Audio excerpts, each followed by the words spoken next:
Um, Another aspect of Ikigai is how it makes you feel. So just like you have a newborn baby, you've just had a baby, like you Right, have that right, whoa, that right. massive emotion in you. That's what Ikigai is feeling. Now, I was just talking about babies. I was talking about an entrepreneur and a company, but it could be as simple as your own kids. It could be Sure. drinking your favorite cup of coffee first thing in the morning whilst all is quiet and the kids aren't screaming and you don't have Yep. to do anything. You get that 15 minutes to yourself. Hmm. Whatever rocks your boat, Yes. that's your ikigai. Driven by purpose, fueled by passion. My words got power, my thoughts have action. Motivation, stay gracious. That's greatness. Be audacious. Motivation. Be audacious. Innovation. Be audacious. Inspiration. Be bold. Motivation. Be audacious. Greetings and salutations. Welcome to the Audacious Living Podcast, where our goal is simple and it's to help you live your best audacious life ever. If you're listening today, I just want to say thank you. Thank you for choosing to spend part of your day here. I know how valuable time is, and I never take it for granted when you decide to share it with me. And so, again, much thanks and appreciation. This podcast exists to help you live life on your terms with purpose, clarity, and courage, especially when things feel uncertain or out of alignment.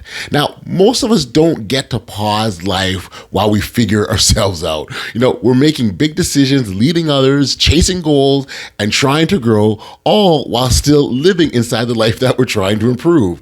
So here's how I like to frame it. Think of your life like a house. You're renovating while you're still living in it. Your core values are the foundation. Your life purpose is the blueprint. Your ikigai is what makes the house feel like home. Your emotional intelligence is how you manage the stress, the mess, and the people sharing the space. And audacity? Well, audacity is choosing to renovate intentionally instead of settling for a house that no longer fits who you are. That framing sets the tone for today's conversation. My guest is someone who brings he brings a thoughtful, well-rounded, grounded, human-centered approach to leadership coaching and personal growth. Rick Yvanovich is a leadership coach, author, speaker, and serial entrepreneur with decades of experience working across cultures and continents. He's the author of Business as Usual and has spent years helping founders, leaders, and high achievers move from feeling stuck to moving forward with clarity.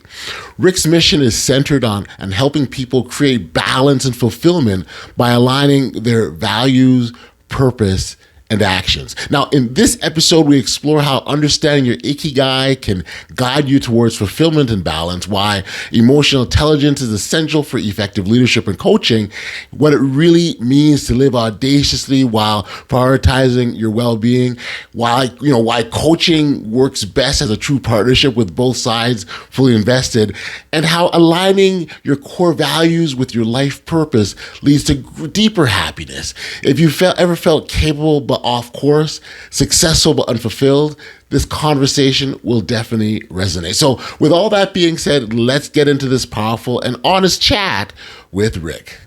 Enjoy.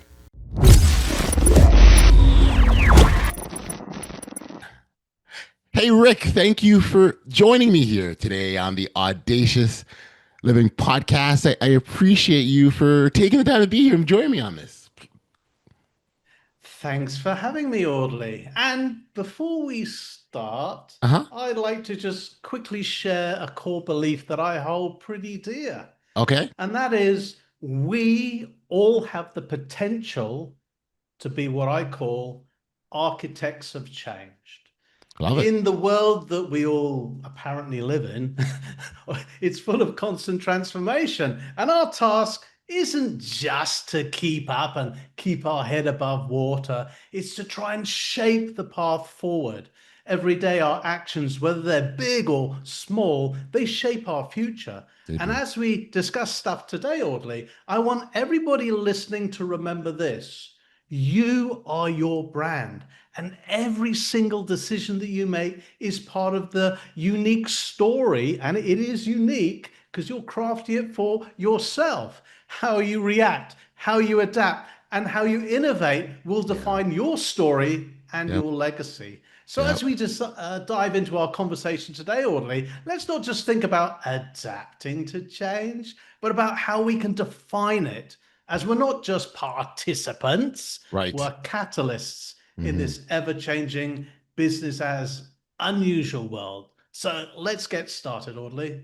Well, I will tell, and thank you for that because I think that really frames nicely into kind of what we continue to encourage, on this platform. The theme of audacity is, in my viewpoint, maybe I'm a bit biased, but it is absolutely key to our successes when we talk about change, and I'll even add transformative change. That audacity will be a key aspect of that because when we enter into a period of change.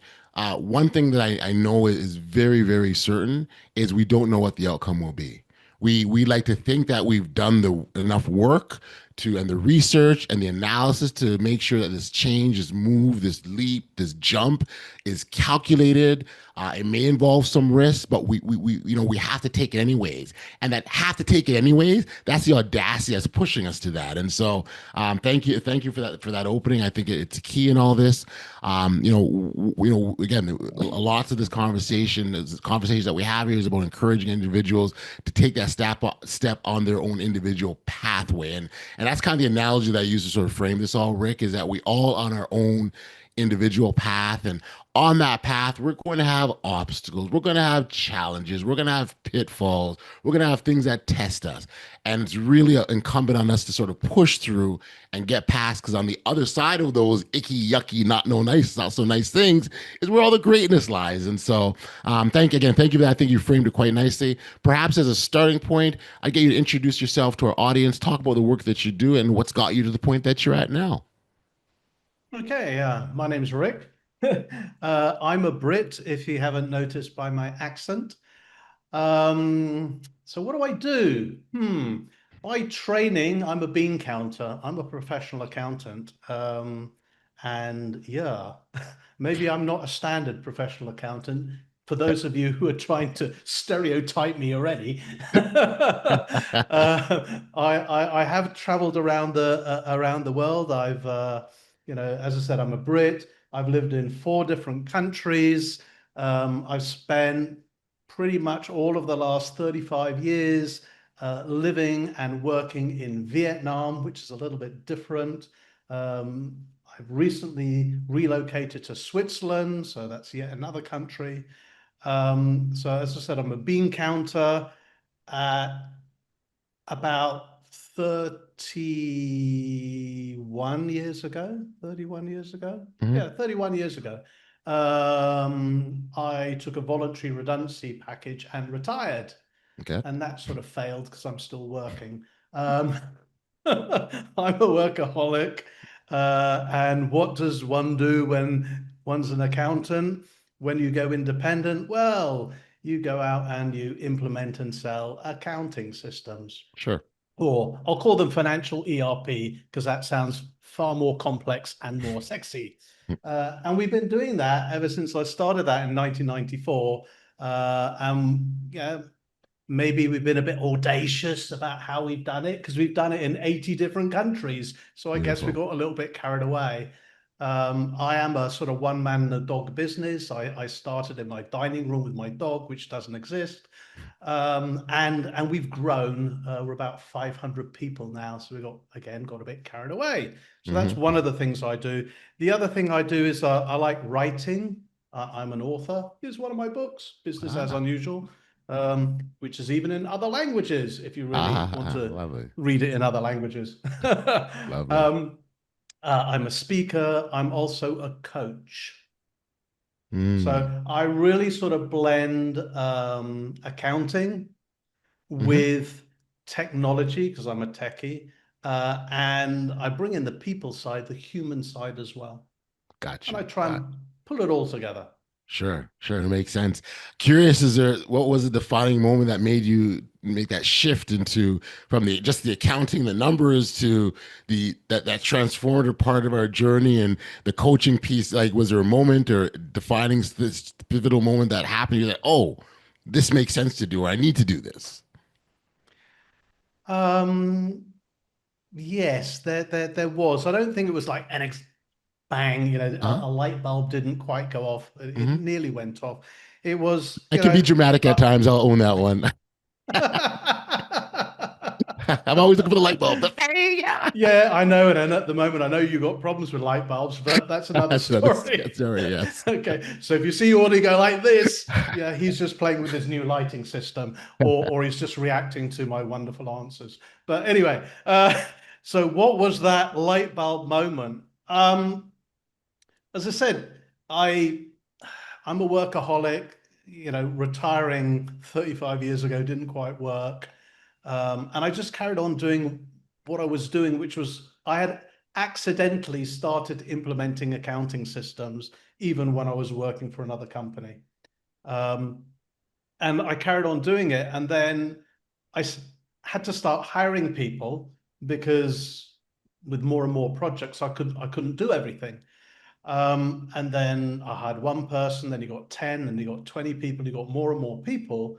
And, I realized that I understand numbers. I'm a numbers person. I understand accounting, and I was good at that, I think. No, I was. I am. And there was one area that I didn't quite understand that I could see moving forward is gonna be a big barrier or push me right off a cliff, whichever Mhm. way you want to look at it. And that is people. Hmm. Okay. I'm a numbers person, so I don't understand people very well. Or I don't. I'm not saying numbers You're not people supposed don't to. understand people. I understand numbers. I look at Sure. ROI. I'm very, very black and white. I come from the UK. I'm direct. I just look at things in a certain way, and here I am on the other side of the world, and people are different. And actually people from other countries are slightly different. People are different, and scaling the company, the people side was going to become an issue. And anyway, I came across some article somewhere, I don't even know where. It was a Gartner thing, and I Okay. responded to it. I did some kind of survey, and before I know it, I was speaking to some folks out of the States, and they would talk about psychometric assessments, Okay. which I translated to, a mathematical formula to human beings. I like that because I don't understand them. So if I can find a scientific way of understanding people better, I Yeah. like it. So Yeah. I got into that about 15 years ago doing psychometrics. Again, we got carried away, and yes, I co-founded another company, and guess what? Right. We built and sell psychometric systems. But that's a different story. So I Right. started really getting into the people side. you know I had this magical formula type of thing that helps Hmm. decipher people, like giving. It's a bit like, hey, here's the operating manual for this Yep. person you're about to hire. Got you. um and then and that was 15 years ago. And then about 7 years, I think it's about 5 7 years ago, it was definitely pre-pandemic. I came across a course Hmm. that was running locally in Ho Chi Minh City on coaching and mentoring. And I thought that sounds quite interesting, whatever it Right. is. What, 5 days? You've got to be nuts. I can't take 5 days off. I'll go to day one because I could take it modular. So I went to day one. I thought, oh, I like that. But can I join day two? And I Right. like that even more. And before I know it, yeah, just sign me up for everything. And I fell in love with it. I understood what coaching and mentoring was. Hmm. And then when I reframed it, I thought, hang on, Rick, you've been doing this for decades. Hmm. You know, because one of the things I was also doing as I was scaling my company is I helped. No, I was involved in lots of chambers of commerce, and one of my friends was working at a university, at RMIT, Royal Melbourne Institute of Technology in Vietnam, which is the first international university in Vietnam. And he said, hey, can you help us get started with internships? I thought, oh Right. yeah, I could probably do with some interns. So I went all into that, became a bit of a poster child, and yeah, give me 30 of them type of thing. Right. And we started having loads of them in. And that was 20 years ago, 25 years ago. So for years, we've been taking, young folks, undergrads, new grads, and I'd inadvertently been mentoring them and coaching them. So I'd already been doing this, and to suddenly find out, oh, there's a real framework around this. Right. And so I got into that coaching, mentoring. And then during the pandemic, or just before the pandemic, I think it was, I took it to a much higher level, and I've been just going to a higher and higher and higher level on coaching, doing more and more and more certifications around for different aspects. And I really like it. And even though I'm a techie, and even though, before we even started, we went on a tangent, and we said, hey, is this podcast going to be about AI? Because that's all we were talking about. That's right. I'm heavily into that as well. One of the key things is the human side, and one of the important things today, that for those of you listening, AI is not going to, take over the world. It's not going to take over our job. It'll only take over your job if you let it. At the end of the day, it's just a tool, and it makes us more effective. And understanding it well is we understand what we can do with it, and we can also understand what we can't do with it. Right. And what we can't do with it is, and what it isn't human. Yeah. Okay. So our uniqueness for each of us is we are humans. That's right. and we need to double down, triple down, quadruple down on that, because that humanness about us, that's what makes us different. That's what separates us from others. And even if we embrace AI, the humanness that we can bring alongside that AI tool makes us even more unique and even more audacious. It does. So. And I really think that keeping in mind that human element, that if we keep that to the forefront, it's tremendous. And even how we strengthen our interactions and our connections, and the ability to extend compassion and empathy. These are all human traits that are tremendous and can really advance and take us a far way. So I really echo that point, and it resonates with me. Something else that resonated with me is when you talked about that, you realize that you had always had been coaching all this time. And the expression I oftentimes say is that, life, when we live it forward, it's kind of like an art form, because we're sort of going with what we think, right? Going back to that, taking that audacious first step. But then when we stop and sort of look back, we can see kind of where all the dots connected, because it's a science, right? And so that's certainly something that stood out to me.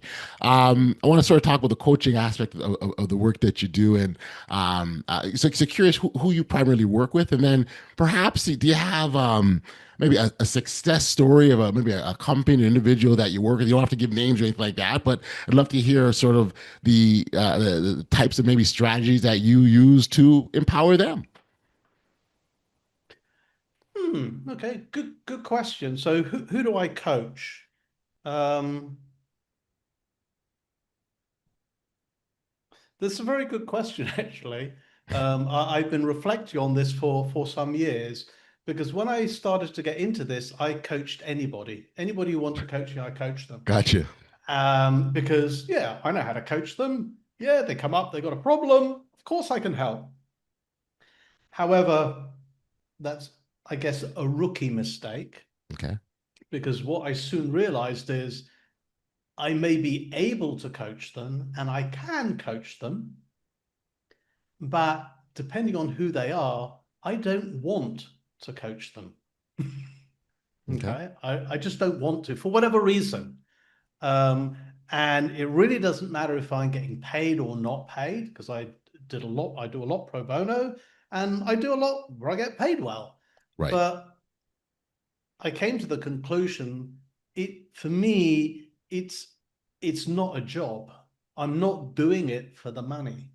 I'm doing it because I enjoy it, and I'm doing it because I'm really helping someone.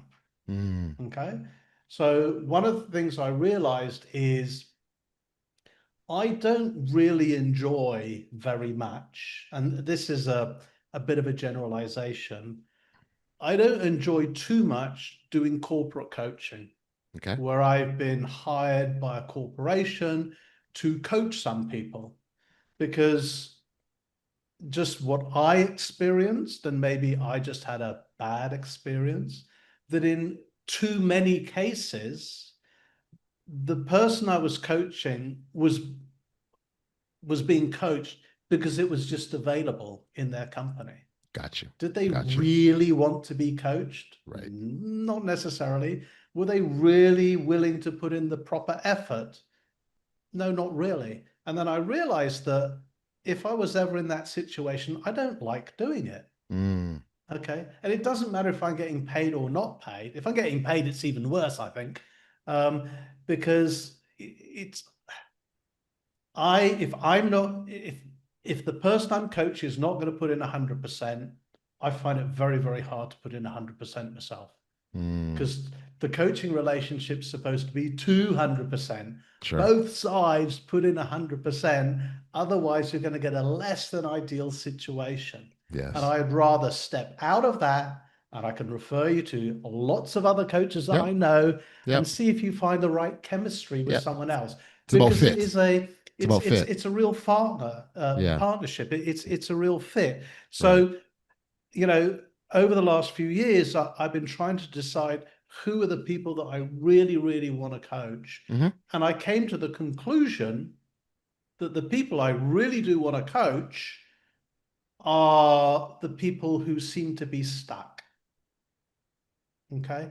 And they tend to be, again, just by my experience, it could just be a coincidence, they tend to be startup founders, people in SMEs, people who could be in corporations, and they're touching or trying to move into senior management, or accountants. I'm an accountant who want to break out of accountancy and do something else, but they've been put into a rut, or they've been put into tracks, and it's hard for them to jump out. You know, people feel a bit of imposter syndrome, or they have a lack of confidence, and they're basically just stuck at point A, and they're trying to get to point B and they can't get there. And I like getting them to point B. Okay. Now, because of that, they tend to be shorter engagements. Okay. It's not like, hey, I'm going to take someone on for a year or 2 years. As I know, many of my friends who are coaches do that. I thought, it's not for me, because I know I'm a problem solver. Got you. Okay. So getting you from A to B is great. But if I got you to B, you know, it wasn't in the plan to get you to C. Correct. You know, maybe I don't want to take you to C. So I'm not going to try and take you to C if I didn't want to do that in the first place. Well, and an interesting, as I say, an interesting point about that too is that, you know, if my viewpoint, if you're doing your job as a coach, and you've gotten them from point A to point B, then part of that is empowering them moving forward to be able to take themselves from point B to point C, right? Because they've now got the tools, you've empowered them, as opposed to staying with, okay, let's journey through the entire alphabet now till we get to the last letter. Like that's I think that's it's kind of defeating the purpose, so to me. Not to say that people can't come back and maybe they need a tune-up or a check-in or something off the radar has occurred, but really the goal should be empowering to equip people so you can be off and do your own thing and handle your own problems. Absolutely. I totally agree with that. Also, my style of coaching is maybe my style of coaching. Okay. It's Okay. it's it's it's maybe a little bit different. I can do lots of styles of coaching. I am, an ICF, International Coaching Federation, PCC, so I can coach that way and do pure coaching. Right. However, it's not my preferred style, Gotcha. because if I'm doing that type of pure coaching, I don't give advice. Okay, I don't give advice. I don't necessarily share my knowledge. In theory, I can ask for permission. Can I step out and offer you Right. some suggestions? So I'm going to step out of the coaching and step more into mentoring. Because as a serial entrepreneur, if I'm coaching another entrepreneur to get them out of what, get them out of the stuck bit they're in, I've got a lot of experience to call on, because I've had lots of startups. Some have been complete disaster, and I've even forgotten their names. They were that bad. Others have been successful. One even, did an IPO exit. So I have a whole range of stuff there. And to me, being a pure coach, if I can't call on that expertise, and I Yep. see that person's about to go straight off the cliff, I've Right. made that mistake Yeah. already, Yeah. and I Yeah. can't say anything. Yeah. It Yeah. doesn't Yeah. seem Yeah. right to me. And this having to flip flop in and out of pure coaching wasn't quite me. So I do a blend, and some people Gotcha. call that sports coaching, not Mm-hmm. athletic sports, but sports coaching, where it's really a mix of mentoring, consulting, advising, and also coaching. But I was flashing my book before. In my book, Mm-hmm. I actually call it dungeon coaching, Okay. Okay. Yeah. Thanks. because I'm going to take you into the dungeon, Yeah. and you're going to allow me to inflict some pain on you. Okay. That's I why get we've got it. to have some chemistry. I get And, it. because we all know that real growth happens beyond your comfort zone. Absolutely. Therefore, the dungeon, I'm going to stretch you. Yes. Yeah. No, I get it. and I and get they're it. just, sort of not real screams of pain, but I might have Yeah. to stretch you, even though you are objecting and you're being resistant to what you really need to Sure. do. Sure. But if, And I if think I that need to that's where do some of that to get you to be, I'll do it. and I think that's where some of the emotional intelligence comes in, right? Because that's going to be key Absolutely. as you move through that. I'd love to get you to talk. Well, first off, maybe for listeners that aren't familiar with the Ikigai concept, so I wonder if you sort of Oh. explain what that is. But then I'd like to sort of take that a step further. Maybe part of the explanation, talk about how that influences some of our decision making process, and when we think about where we want to be long term, as an example. Okay, Ikigai, I'd say there are two sides to Ikigai. Mm-hmm. Unfortunately, there's what I'll call the Western view, Okay. which was a mistake, and the real meaning. Okay. Okay. There's a sort of a Venn diagram that's floating around the internet, um, that has Ikigai in the center. Okay. Okay. And one of the rings is what you're going to get paid for. And that is not Ikigai at all. Okay.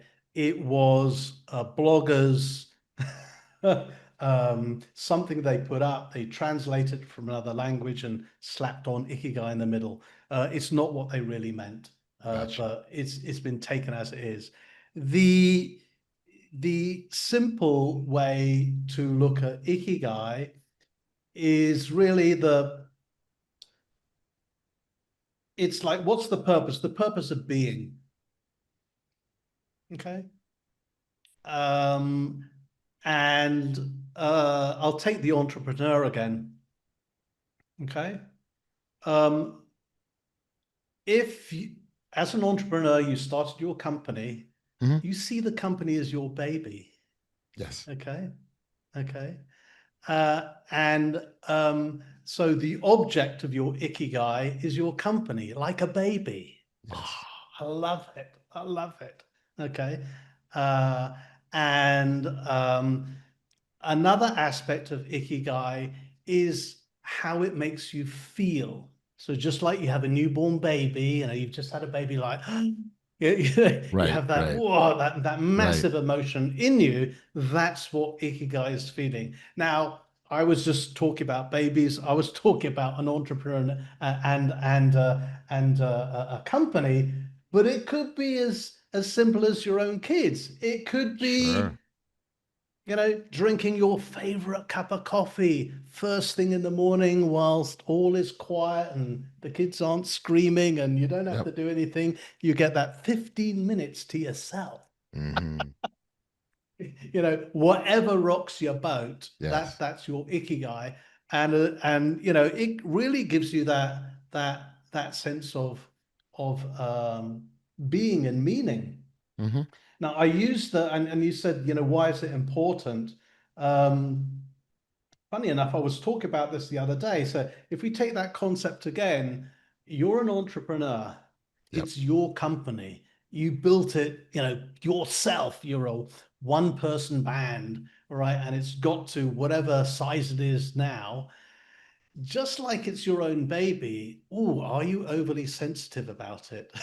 The moment that says, "Oh, that's an ugly company," or "That's an ugly baby," or "That's not right," Mm-hmm. you know, they're pushing your buttons, and we are Gotcha. reacting, and we could Yes. be reacting quite violently, and we could be super resistant to any change that is going to impact what is our baby. Right. So we've got to be a little bit careful Got you. about that, Mm-hmm. Mm-hmm. because Mm-hmm. it makes us feel how we feel, but in a work context, Yes. in a company context, we need to step back at that, and we have to say, how are we acting and reacting? So again, you Gotcha. brought up emotional intelligence before. Mm-hmm. Are we really aware of how our actions are impacting other people? Right. Are we Right. aware, if we are that protective, that that is actually demotivating and disengaging for other people, Great which is question. not great for emotional intelligence, is it? This is not, that's a great question. It's fabulous question actually, and I'm Mhm. glad that you threw that out there. Something I ask a lot of guests, and I'd love to get your take. Is what does living audaciously mean to you? Huh. Good question. I'd say that one could say it's like living life to the full. Mm-hmm. Okay. If you had asked me that question years ago, decades ago, when I was younger, I'd say, yeah, live life to the full. Go out there, go out, see the world, Mm-hmm. enjoy life, Mm-hmm. experience life. Okay, but now I'm not that young anymore. Living audaciously, I'd say it is living life on my terms. Mm-hmm. Okay.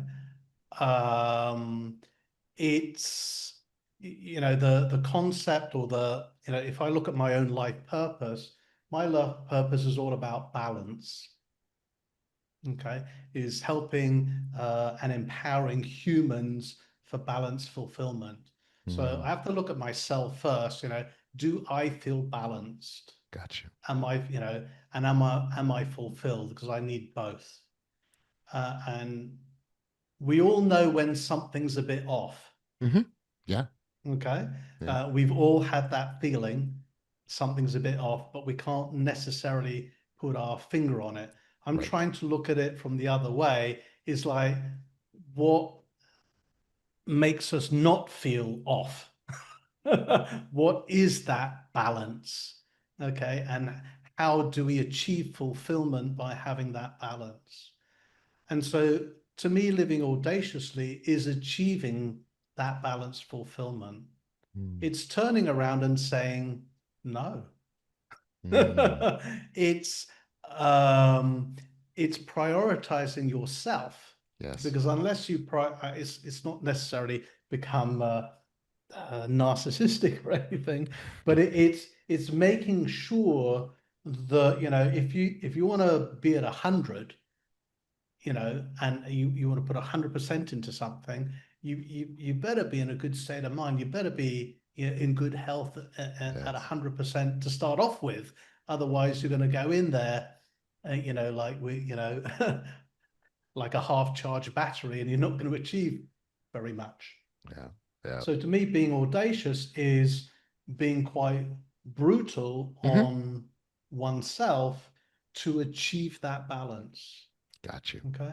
I like it. Easier said than done. Yeah, no, it definitely is.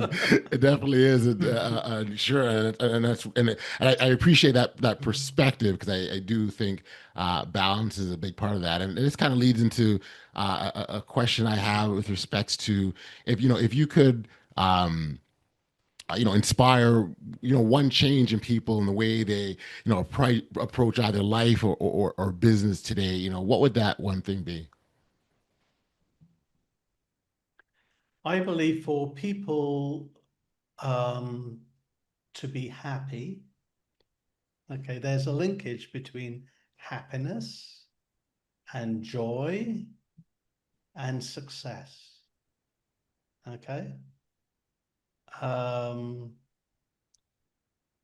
Success doesn't necessarily bring happiness and joy, that's for sure. Right. Because I forgot to mention, a lot of I also coach high achievers, and not very many of them are very happy. Right. Okay. I was told a few years ago that, Rick, you are a super achiever, and I thought, what a load of rubbish. Okay. And my coach said to me, okay, I know you don't believe me, but when you're sitting down for dinner, mention it to your family and see what they say. So I mentioned it, and they all literally fell on the floor laughing. Like, Right. Rick, how Right. can you be so stupid? Do you realize how many letters you have after your name? Do you realize how many companies you formed and all these successes? And I go, well, yeah, so what? Anybody can do that, right? Right. Right. Anyway, going back to going back to the question. What was the question again? It was around, one, and I think Yeah. you said about happiness, right? But it's the one thing to Yeah, inspire yeah. change in It's people. one thing to give to people. Yeah. What I have learned, okay, I've written about as well. I think one of the keys Mm-hmm. to feeling more balanced, Mm-hmm. more fulfilled, and therefore likely happier and able to experience more periods of joy and of course success, is to ensure that you have alignment and working sort of from one end. It's being clear on what your core values are. Mm-hmm. Okay. And I think a lot of people who are older, more mature, tend to know what their core values are. Right. And I have just accidentally uncovered, because I speak at universities quite a Yep. lot. Mm-hmm. And I talk about personal growth in the digital age, which has been the theme for the last 18 months. Mm-hmm. And I've realized that every single group of young folks that I speak to, I'd say 75% of them don't know what their core values are. Right. So, oops, never thought of that. So core values, that's one thing. Next is, that's at one end of the spectrum. At the other end of the spectrum is to have clarity on your life purpose. What's your why? Why are you here? It's sort of linked. You can say it's linked to Ikigai. But if Ikigai is having that cup of coffee in the morning, maybe you want more of a life purpose than that. Right. So what's your real life purpose? Mm-hmm. Because that's really your North Star. That's what's steering you. Yeah. And the alignment is to be pointing in that direction. Yes. And every step you're taking is taking you in that direction. But you have this foundation of core values. Mm-hmm. Okay. Mm-hmm. Because sometimes when our values are being impinged upon, Yes. usually when, again, we may not realize, or we don't know what words to put it Yep. in, one of our boundaries is being crossed. Right. Or we have a soft boundary instead of a hard boundary, and we start feeling off, annoyed, or whatever, we're on the wrong path. Okay, so you do need to have clarity on those core values so you can harden up your boundaries and really decide where you're going to draw that line in the sand. Right. We know where our North Star is, and in between that, we're going to have some goals. Yeah. Yeah. But And goals are just destinations. I mean, That's we right. never hit the North Star, do we? That's right. That's right. It's a direction, because life is a journey. If you have all of that in alignment, Yes, it is. then you are going to feel usually more balanced, a little bit happier. Yep. And if I look at the flip side, Mhm. again, when I go back to coaching people, especially younger folks, is I uncover the one, in a large majority of cases, they're unhappy because I've identified that there is a misalignment. Mm. They might have some core values and they don't fully mesh to the core values of the organization that they work for, Right. or the goals, okay, and the purpose of the organization they work for is not in alignment with their own goals and life purpose. And when you have that mismatch, Yep. it just means that something's pulling you in the wrong direction. That's right. That's Well, it. if I go back to the very start of this conversation, we talked about life being a journey and the pathway that they're on, right? And so by having that North Star that tells you where you're going, yes, there's still audacity needed to make those steps and move forward, but you do know you're moving in the direction that you want to, which again, that purpose of North Star, as you referenced. I think that's a fabulous analogy and a nice way to circle it back, Rick. So thank you for doing that as well. I've super appreciated the chat that we had today, and the time that you've taken, and I really thank you for being here. For listeners that want to connect with you, maybe work with you, maybe pick up one of your books, whether they're in English or other languages, where could we send them? The best place to find me is on my website, and my website is my name, Rick Yvanovich. All right. The other thing you can do is just Google my name and see how amazing my SEO is. Awesome. No, I cheat. Because it's not audacious, it's an unusual thing. I'm the only person on the planet with my name. There's only one person, that's me. So I didn't have to spend money on SEO. I just got named right.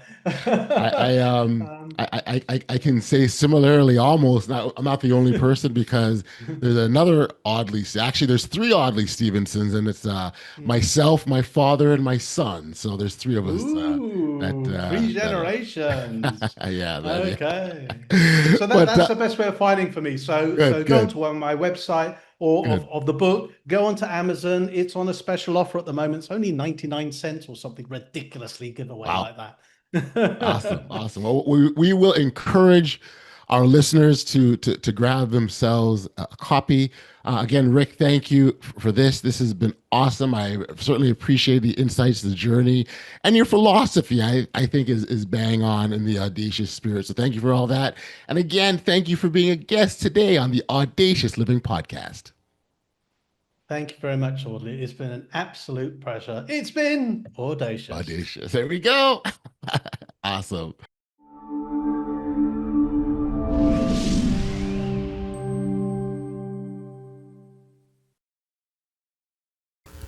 Back, we are here on the podcast, and there were so many strong insights in this conversation, but one theme really stood clearly. Alignment changes everything.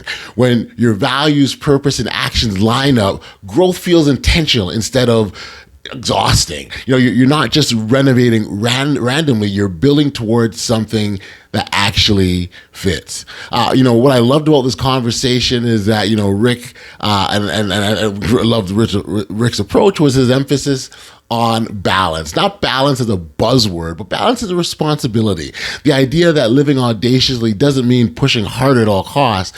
It means having the courage to slow down, check the foundation, and make sure the renovation you're doing actually supports the life you want to live. That perspective really stuck with me. Now, if today's conversation resonated with you, I encourage you to connect with Rick directly. You can find his work, coaching and writing at rickyvanovich.com. All the links and resources, as always, are available for you in the show notes below. Believe me, I got you.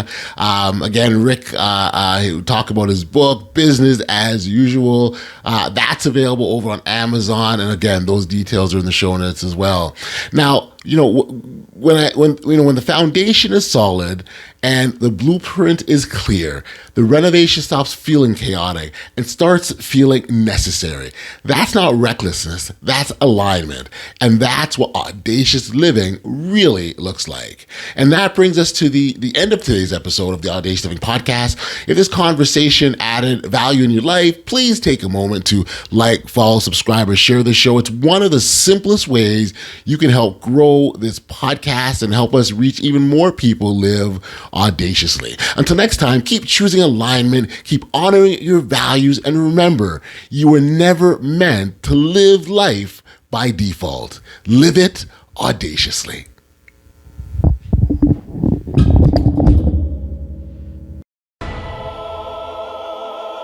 Driven by purpose, fueled by passion. My words got power, my thoughts have action.